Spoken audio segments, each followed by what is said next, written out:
know. I feel like I'm taking a Rorschach test. You know what I mean? I'm like thinking about my uncle or something. I don't know. I don't know. Look at that.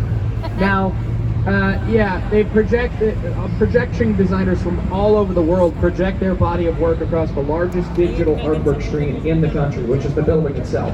It's been happening for a little while now. To your right, you're going to see Wolf Point. Now, Wolf Point, this was the location of the Wolf Tavern, which was owned by James Kinsey.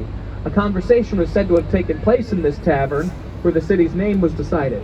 Now, Chicago, the word Chicago, actually derives from the French pronunciation of the Native American term Chicagua, which translates to stinky onions. I know this sounds like a bit, like I made this up right now. I did not. You could Google this right now, and you will find I work here. Could you imagine if I didn't work here though? If I've been making this stuff up for the last 30 minutes, I've been riffing this whole time. This is a catch me if you can type situation. You guys would never know. It's just something to think about.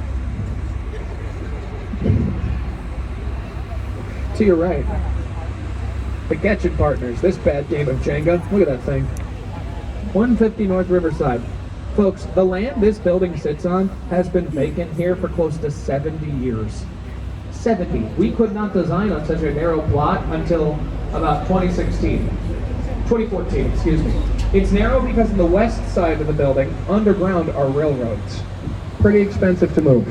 On the east side of the building, there's a river, which is also pretty expensive to move, right?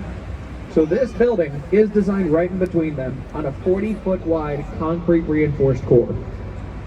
Folks, the base of this building is about the width of this boat.